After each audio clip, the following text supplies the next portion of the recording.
Now, before we get into the video, I want to let you guys know about Pickswise.com. Pickswise is the home of sports picks and predictions. You can find the latest college basketball picks every game for every day, and they will give you a free pick for every single March Madness game once the tournament starts, and they'll be able to load in their picks right here. They will give you reasoning, sound reasoning from expert handicappers, from expert analysts. They feature the very best of the college basketball handicappers, and especially as it gets closer to March Madness, be sure to check them out and be sure to bet better with Pickswise.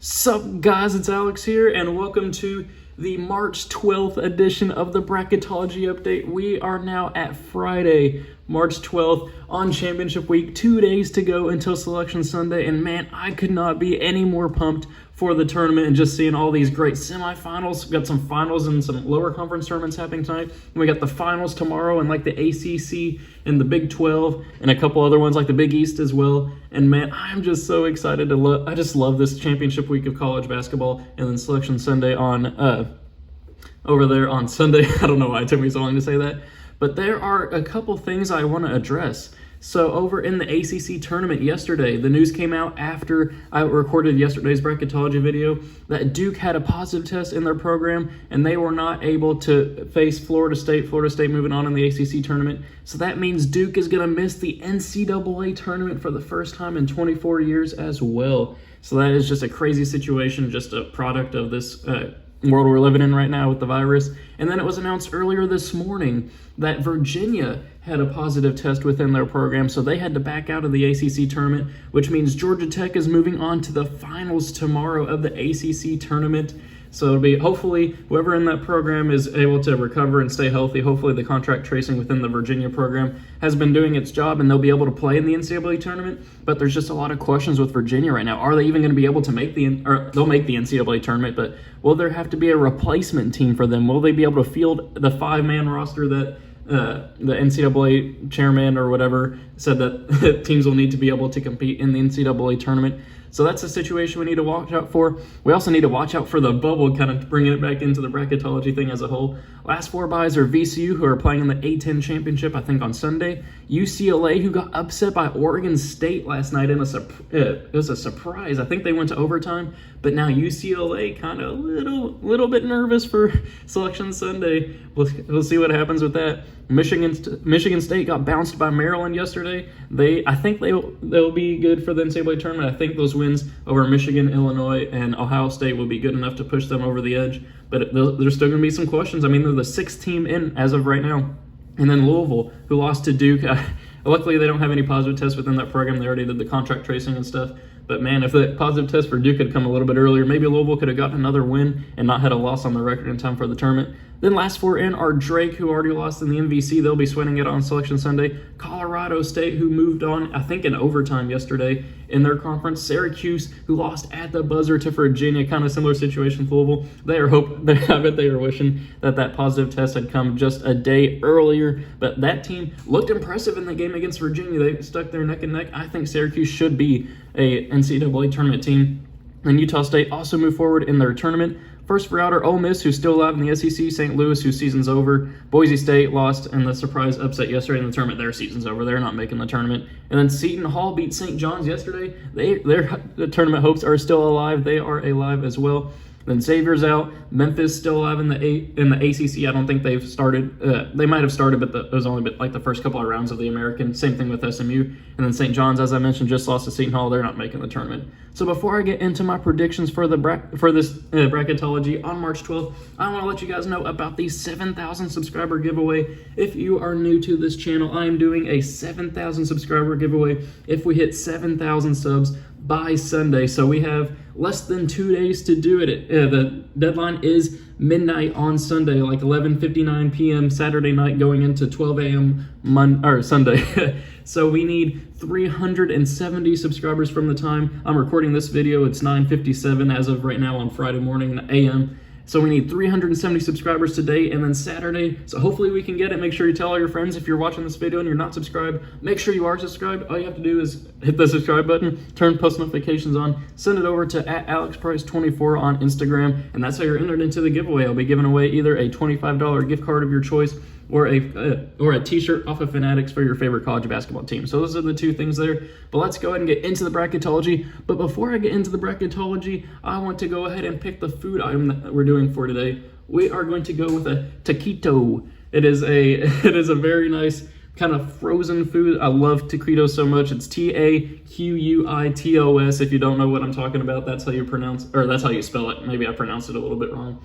But I absolutely love them. They're a favorite quick dinner that I love. Just get like 6 or 7 of them, throw them in the oven for about 5 to 10 minutes, however powerful your oven is or what temperature you put it on. So yeah, taquitos are the food item for today. So starting over here in Region 1, we are going to go with Gonzaga, obviously beating the winner. You guys saw a little bit of Spotify there. We're going to go with Gonzaga beating the winner of Mount St. Mary's and Norfolk State. Then we're going to go with Connecticut with James Boatnight pulling off the 9/8 upset. That's not a knock against North Carolina. I love North Carolina to get a first round win, maybe even potentially pull off a upset of a really high seed, a 1 or a 2. They looked fantastic against Notre Dame, looked fantastic against Virginia Tech last night. My North Carolina prediction is looking good for the ACC tournament. But Connecticut, I just believe in this team come March Madness. They are on fire right now, and I think that they can make a huge run in the tournament. Heck, I had them in the Elite Eight yesterday.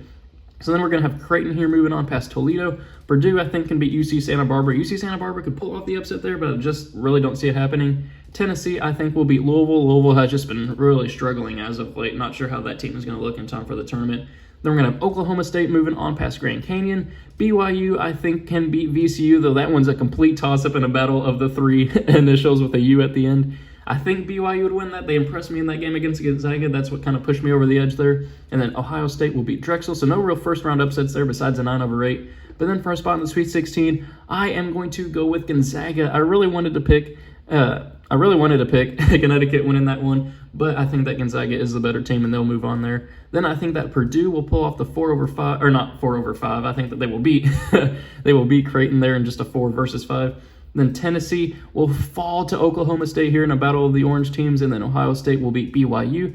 But then for a spot in the Elite Eight, we have Gonzaga moving on past Purdue, along with Oklahoma State here upsetting Ohio State. I wouldn't even consider an upset. Oklahoma State has been on fire recently. They just beat West Virginia yesterday in the Big 12 tournament. And then for a spot in the Final Four, I'm going with Oklahoma State. I'm riding the hot hand here. Well, I guess Gonzaga is pretty hot too. I mean, they haven't lost this year. But Oklahoma State has been beating high-quality team after high-quality team in the Big 12. They got the #1 pick next year in the draft pretty much confirmed in Cade Cunningham. Even if he was out, they went on the road and beat West Virginia without him. So that team is on fire right now. They are playing great. Mike Boynton's done a great job with that program. And I think that they will hand Gonzaga their first loss in the tournament. So if we take a look over here at Region 2, Baylor will move on past Prairie View A&M. Loyola Chicago will beat Rutgers. Then we're going to go with Winthrop pulling off the 12/5 over Villanova. Now, yesterday, if you guys watched that video, which, I mean, some of you guys didn't because, I mean, it's one of the lower performing videos out of the recent bracketologies that I've done. But I picked 14 seed Colgate to upset Villanova in that bracketology, which I recorded before Georgetown went and upset Villanova in the Big East tournament. So I feel really good about that prediction. I know it went under the radar. Nobody really commented about that with Colgate beating Villanova. But I believe that Villanova, I mean, it sucks for them because Colin Gillespie and Justin Moore got injured and that kind of ruined that program's chances of making a run in the tournament. But I think that this Villanova team is ripe for a first-round upset. And I think Winthrop, with only 1 loss on the season, is a good team to do it. Then I am going to go with Florida State here beating Western Kentucky. I love Western Kentucky as an at-large team with the right matchups, like maybe against Creighton or maybe even against Virginia. But Florida State is just not the right team to pull off that upset. Then we're going to go with Oregon here, moving on past Michigan State, finally coming around on the hot team that is Oregon, especially after they destroyed Arizona State last night. Arkansas will beat Southern Utah. Georgia Tech pulling off the 10/7 over Oklahoma. Oklahoma looked awful in the first half against Kansas, came back in the second half, but I just like Georgia Tech a lot more. Now they're in the ACC finals and probably. And then Iowa will move on past Cleveland State. Baylor will move on to the Sweet 16 over Loyola Chicago, along with Florida State beating Winthrop. Then I'm going to go with Arkansas beating Oregon, and then Iowa pulling off the victory against Georgia Tech. Then for a spot in the Elite Eight, we have Baylor moving on past Florida State. And then there's just no reason to change it right now. None of these teams have been playing. I'm going with Arkansas over Iowa. And then I'm also going to go with Arkansas over Baylor, another 3/1 upset pick here. I picked Arkansas to upset Baylor yesterday. I've been doing it for the bracketologies until these two teams. I mean, Baylor did play yesterday. I do have to mention that. They struggled really bad against Kansas State. They ended up winning that game, but Kansas State is not a team that you want to be struggling against here right as March Madness is kicking into full gear. I'm going to go with Arkansas pulling off the upset and going into the Final Four. So far we have 2 3 seeds here in the Final Four. So if we go down here to Region 3, we're going to go with Michigan beating Hartford, Missouri versus Clemson. One of those two teams has to win. I mean, I don't like either of those two teams here in the NCAA tournament this year. Both of them have been struggling really bad as of late, but I'll go with Missouri winning that one. Then this one will be ripe for a first-round upset. I know a lot of people would pick Wichita State upsetting Texas Tech right there, but I just believe in Texas Tech this year. I just believe in them. Then I'm going to go with UNC Greensboro upsetting Virginia. It's just, I'm pretty much going to be associated with picking Virginia to get upset in the first round. And maybe I'm wrong on that, but I just feel like Virginia, I mean, obviously we don't know what's going to happen with the NCAA tournament if Virginia is going to be able to play in it because of the COVID issues. But I just believe that they are right for another first round upset like UMBC a couple of years ago. Then we're going to go with Wisconsin here, moving on past UCLA. Texas beating Morehead State. Though Morehead State could be an upset team, keep your eye out for a favorable matchup with them. Then I'm going to go with St. Bonaventure pulling off the 10-7 over LSU, along with Houston beating Oral Roberts. Michigan will move on to the Sweet 16 over Missouri, along with Texas Tech over UNC Greensboro. Texas will move on past Wisconsin, along with Houston moving on past St. Bonaventure. Then for a spot in the Elite Eight, we have Michigan beating Texas Tech, along with Houston pulling off the victory against Texas. So this is the first 1 versus 2 matchup we've had here in the Elite Eight, and I am going to go with Michigan moving on past Houston. I think this is a rematch of this was the Jordan Poole game, to where Michigan got that huge buzzer beater at the end of the game to move on, and then they made that huge run to the national championship game in the 2018 tournament. I'm pretty sure it was against Houston, so that could be a revenge game for Houston. They'll still follow Michigan though. But then over here in Region 4, we will have Illinois moving on past the winner of Appalachian State and St. Peter's. Virginia Tech, I think, can beat Florida. That's a 50-50 matchup for me there. Colorado will beat the winner of Drake and Utah State, which I think will be Utah State. West Virginia will beat Liberty. If I can pick West Virginia, there we go. So USC with Evan Mobley will beat the winner of Syracuse and Colorado State, which I think would be Syracuse. Kansas will beat Colgate. Then I'm going to go with San Diego State over Maryland and Alabama over Nicholls State. So no real upsets here in that first round. Then we are going to go with Illinois here, moving on past Virginia Tech.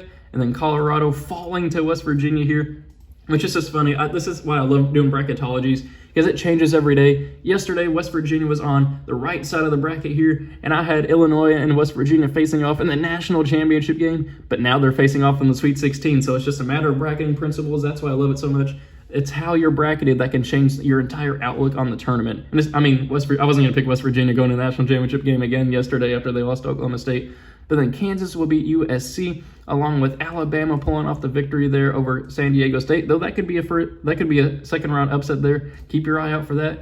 Then we'll have Illinois moving on to the Elite Eight here over West Virginia, along with Kansas pulling off the victory over Alabama. So we have Illinois and Kansas in there in the Elite Eight out of Region 4, and I am going to go with Illinois moving on to the Final Four. So then for a spot in the national championship game, now you guys know I believe in Illinois this year. I think I'm probably going to have them win in the national championship in my NCAA tournament predictions video. It just depends on the brackets. A little bit of a potential spoiler there. If they lose in the Big Ten tournament, then maybe I'll have to reconsider, but I just love that team. But why not switch it up here? Why not go with a team that everybody would love to see making a huge run throughout the NCAA tournament this year? And it'd be a great story for Oklahoma State and Cade Cunningham to win the Battle of the Orange Teams and move on to the national championship game. They are a fantastic, hot team. Why not go ahead and have them face Arkansas too, another hot team right now, and have a rematch here in the national championship game of Oklahoma State and Arkansas, battle of the 3 seeds.